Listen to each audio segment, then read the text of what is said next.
मैं Jitendra sir the GS point institute चिल्ला प्रतापगढ़ से। मूल विधि के लेक्चर के क्रम में देखिए आज हमारा ये 16वां अध्याय चल रहा है आरटीसी का, और इसमें हम बात करेंगे मानव शरीर पर प्रभाव डालने वाले अपराधों के बारे में, जिसके संबंध में 299 से 377 की धारा लगाई जाती है। इससे पहले हमने सारी चीज़ें आपको कवर करा दी हैं। आप देखिए जितनी भी चीज़ें हमें मूल विधि से महत्वपूर्ण लगी वो सारी चीज़ें आपको हमने पढ़ाई है। उसकी प्रॉपर प्लेलिस्ट है, आप जाके चैनल पे उसको देख सकते हैं, या तो आप डिस्क्रिप्शन बॉक्स में चेक कर लीजिएगा उसको। चलिए आज कंटिन्यू करते हैं। आप जैसा कि देख ही रहे हैं कि अध्याय 16 क्या कहता है, मानव शरीर पर प्रभाव डालने वाले अपराधों के संबंध में बताता है। तो मानव शरीर पर प्रभाव डालने वाले ऐसे कौन कौन से अपराध हैं जिससे कि मानव को सशरीर हानि पहुंचती है। तो या तो आप किसी को नुकसान पहुंचाओ, या तो आप किसी का मर्डर करो, या तो आप किसी को मर्डर करने के लिए प्रेरित करो, या किसी को दहेज के संबंध में मार दो, या हत्या करने का प्रयास करो, या आत्महत्या के लिए उकसाओ। ऐसे सारे अपराध इस श्रेणी में रखे जाते हैं। तो आइए बात कर लेते हैं इनके संबंध में जो धाराएं हैं और उनसे संबंधित जो अपराध हैं उनके बारे में। तो धारा 299 क्या कहती है, मानव मर्डर के बारे में, ह्यूमन मर्डर्स के बारे में बात करती है, मानव वध के बारे में बात करती है। आपने देखा होगा कि फांसी की सजा पिक्चर में देखा होगा दफा 302 के तहत। दफा 302 का मतलब सेक्शन 302 होती थी, पहले उसको फांसी में कन्वर्ट किया जाता था, या पहले उसको फांसी बोला जाता था, लेकिन हमारे यहाँ कानून में अब फांसी को पूरी तरीके से समाप्त कर दिया गया है। बस वो केस सेंसिटिव रह गई है, इसीलिए उसको 302 में हम आजीवन कारावास बोलते हैं। अब हम अगर बात करें धारा 300 की, तो क्रूरता से मानव अपराध यानी मानव वध अगर क्रूरलिटी के साथ किया गया हो तो उसके लिए जो सेक्शन लगाई जाती है वो लगाई जाती है 300। तो देखिए 299 से संबंधित जो धाराएं हैं वो मानव को डायरेक्टली या इनडायरेक्टली रूप से नुकसान पहुंचाने से ही संबंधित है। तो 300 में देखिए ध्यान रखिएगा, बस क्रूरता से वध और इसमें वध दोनों में बस एक अंतर है कि क्रूरलिटी से मर्डर, जैसे मान लीजिए मारता है कोई तो चेहरा को बर्बाद कर देता है जिससे चेहरा पहचान में ना आए, या फिर कुछ ऐसी चीजें कर देता है जिससे लाश की शिनाख्त ना हो सके, तो उसको कहते हैं क्रूरलिटी मर्डर या फिर क्रूरता के साथ वध। तो क्रूरता के साथ वध करने पे आपसे 300 की चार्ज लगेगी। उसके बाद देखिए धारा 301 इसके संबंध में दंड का प्रावधान करती है। 299 के तहत जो मानव वध होगा उसमें जो दंड की प्रक्रिया है वो बताई गई है 301 में। 301 में क्या बताया गया है, मानव वध के लिए जो दंड दिया जाएगा वो कम से कम 10 साल का कारावास होगा। ये नॉर्मली कंडीशन में है, लेकिन 302 क्या बताती है, 302 बताती है कि अगर आपने किसी का क्रूरता के साथ मर्डर किया है तो उसके संबंध में आपको आजीवन कारावास होगा, अर्थात आप ताउम्र जेल में रहेंगे। आपने देखा होगा दफा 302, दफा 302 का मतलब है दंड संहिता का धारा नंबर 302 आपके लिए फांसी का प्रावधान पहले करता था, क्योंकि फांसी हटा दी गई है। फांसी क्या कर दी गई, हटा दी गई, फांसी हटा दी गई है, इसीलिए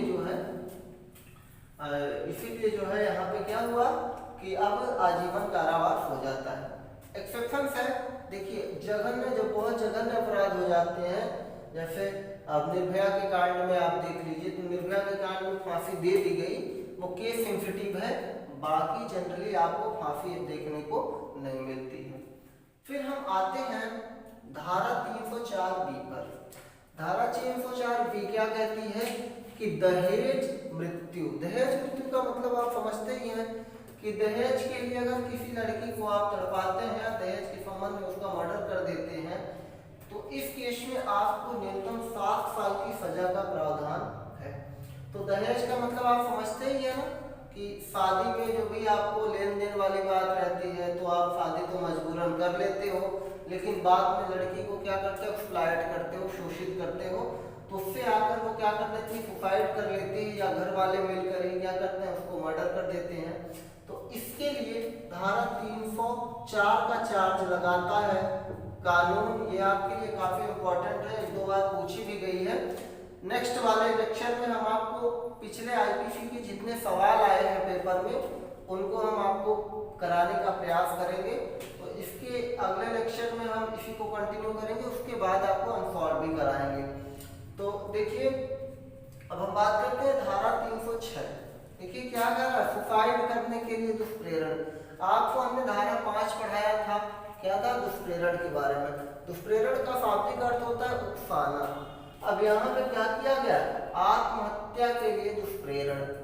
मामला तो वही हुआ कि आप किसी को एक्सपोर्ट करो या फोर्स करो, इनफोर्स करो, किसके लिए, सुसाइड करने के लिए। अगर आप इस तरह से दोषी पाए जाते हैं तो कहा जाएगा कि आप आत्महत्या के लिए क्या कर रहे हैं, दुष्प्रेरित कर रहे हैं उसको। फिर धारा 307 पे आइए। धारा 307 में आप हत्या करने के प्रयास से संबंधित है। और हत्या करने का प्रयास क्या होता है कि किसी व्यक्ति के हत्या करने का प्रयास आपने किया लेकिन आपको उसमें सफलता नहीं मिली और आप पहले ही एक्सपोज हो गए, तो आपको अंडर 307 की तरह या उसके अंतर्गत आपको ट्रीट किया जाएगा। तो आप इतना ध्यान रखेंगे। फिर हम धारा 309 की बात करते हैं। 309 में आत्महत्या का प्रयास, एक आदमी के द्वारा जो पूरी तरीके से स्वस्थ है, स्वस्थ मस्तिष्क का है, अगर वो खुद सुसाइड करने का प्रयास करता है तो वो क्या है, कानूनी अपराध है।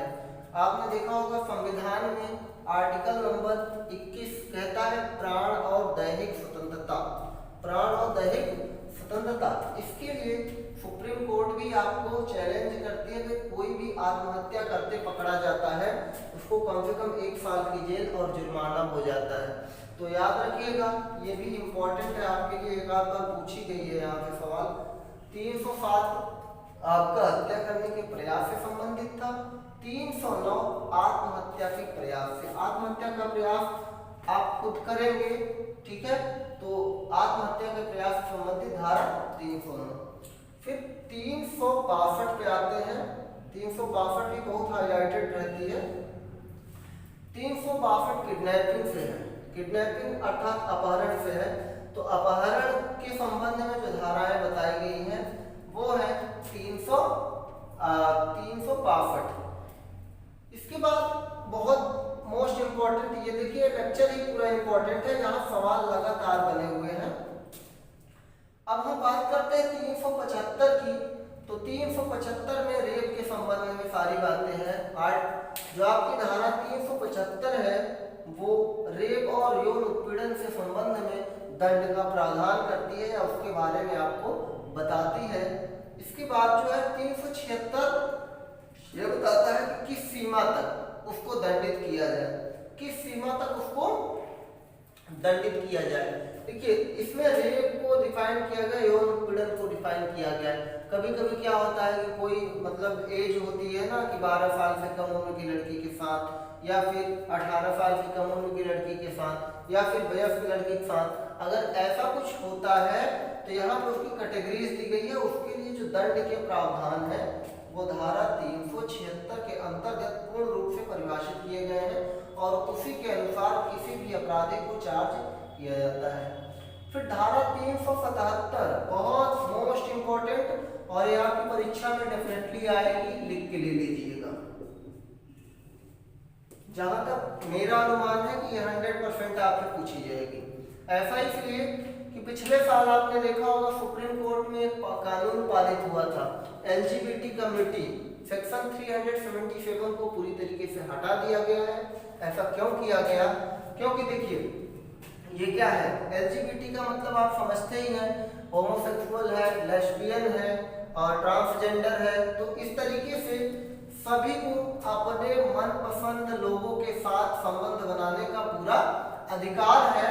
तो यह अगर प्राकृतिक रूप से, वैसे तो आईपीसी हमारी कहती है कि अप्राकृतिक यौन संबंध अपराध होते हैं, जैसे मान लीजिए करण जौहर को आप देख सकते हैं, तो क्या होगा कि अप्राकृतिक तरीके से यौन संबंध बनाना पहले अपराध माना जाता था, लेकिन पिछले वर्ष धारा 377 के हट जाने पर ये क्या हो गई है, निरसित कर दी गई है, अर्थात अब प्रभाव में नहीं है।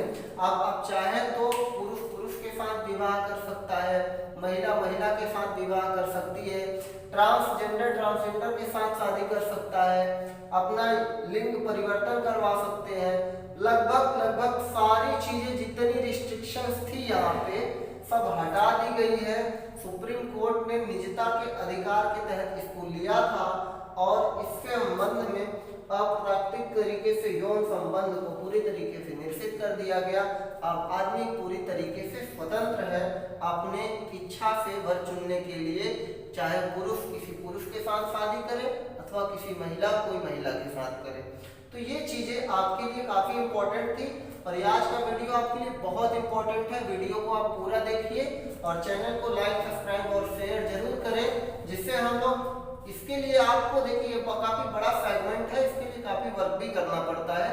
तो आप लोग लगातार तन्मयता बनाए रखेंगे तो हम लोगों का हौसला बहुत ही ज्यादा बढ़ेगा और इसके संबंध में हम लोग काम करने के लिए लगातार मोटिवेट होते रहेंगे। Thank you very much.